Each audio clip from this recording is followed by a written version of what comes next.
Wasn't it a great morning hearing from our President, LaFonza Butler, and our International President, Mary Kay Henry? So look, now we are going to talk about the one thing we should always want to talk about at any point, ourselves. We're going to talk about our leadership.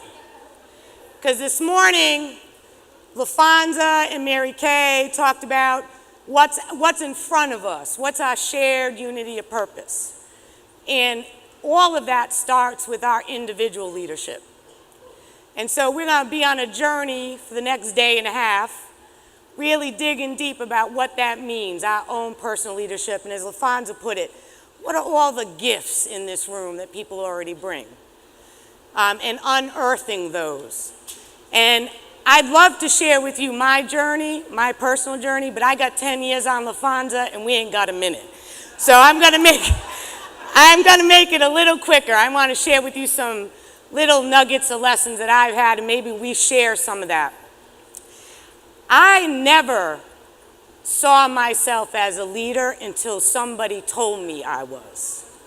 Does anybody have that experience? You never knew you were a leader until somebody said, you got something about you. You got a gift, you're a leader. And I would say part of that, this whole journey of leadership in the next day and a half, is each of us taking the time to recognize the leadership in this room, what we already bring in here, and to continue to help recognize when we are leading. Because that's really how you continue on that journey. I used to think a leader was somebody who knew everything. You got to know everything to be a leader. And I think in the exercise you did this morning on the 12, say it, 12 enemies of learning, one of them is you got to be okay with not knowing what you don't know. And that leads to this belief that you are just somebody who can continually learn and grow. So I used to think a leader was all-knowing. That's not the case. I used to think a leader was somebody who had to control everything, that was the one person that made everything happen. That's not the case. And I used to think a leader was somebody who had to be very charismatic and sit up there and give opinions all the time. That is definitely not the case. Here's what I have learned, and I've learned this on my journey, but I've learned it more and more reinforced every time we get together. Leadership, as LaFonza said, is about love. It is about valuing the person next to you just as much as you value yourself.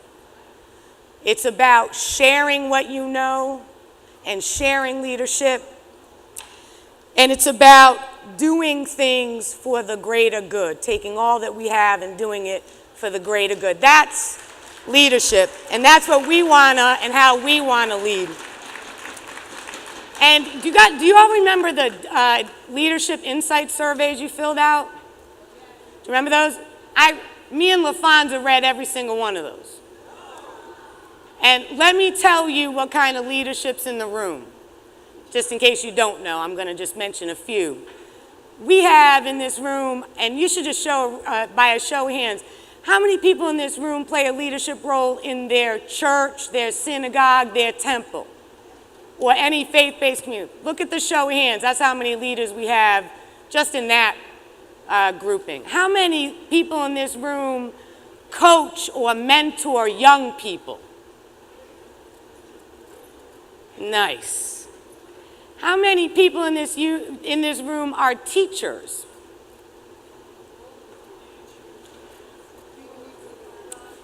How many people in this room are active parents in the autism organizations, in their PTAs, in their kids' softball or football leagues? I mean, we have in this room, if you look around, we have leaders everywhere. And this union is just another part of the journey of leadership. It's adding to that leadership toolkit. But I would say to you, I just want to honor all the leadership already that came and is in this room, and I want to thank you for bringing it here and sharing it with ULTCW.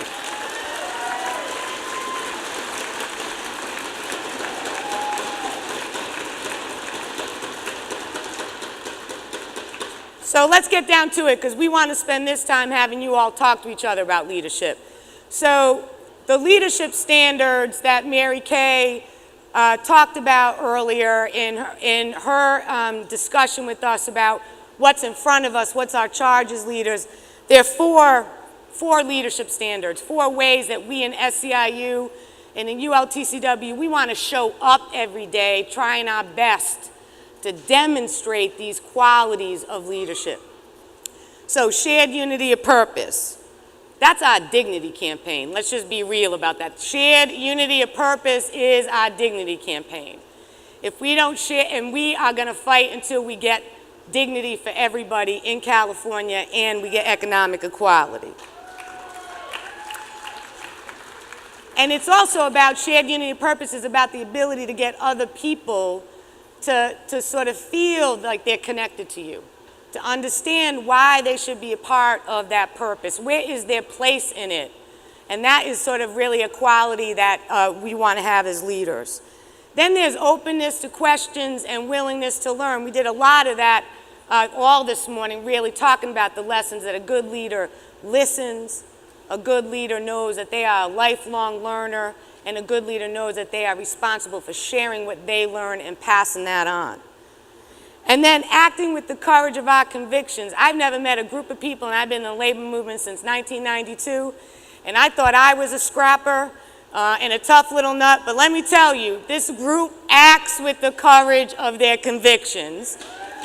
I've seen people arrested, give up their freedom to make sure that, as LaFonda said earlier, we free the oppressed. I've seen people give up their liberties and get arrested to make sure that we act with the courage of our convictions and get what people deserve. I've seen people fast.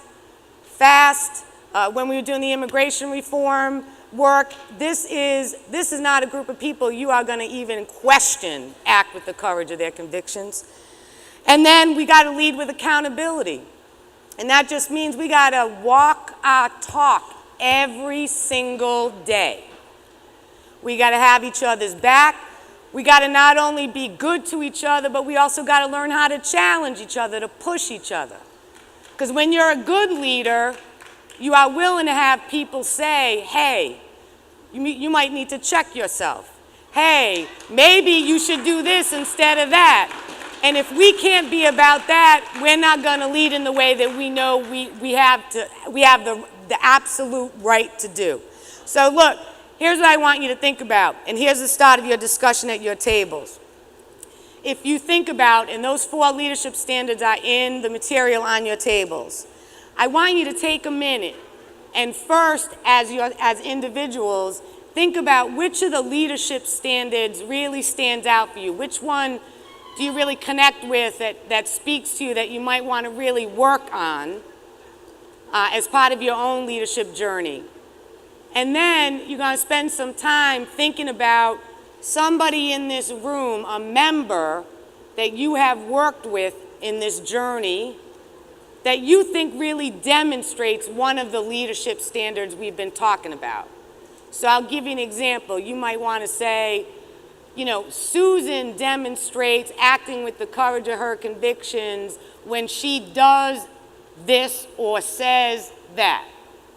And give it some real concrete examples, because then we're going to ask people to share them. We want to hear how you have seen each other demonstrate leadership and really start to mark it and recognize it and figure out how we take all the gifts in this room and start to really make them as powerful as they can be. So let's take 10 minutes right now and answer those 2 questions, and then we're going to have folks come to the mic, okay?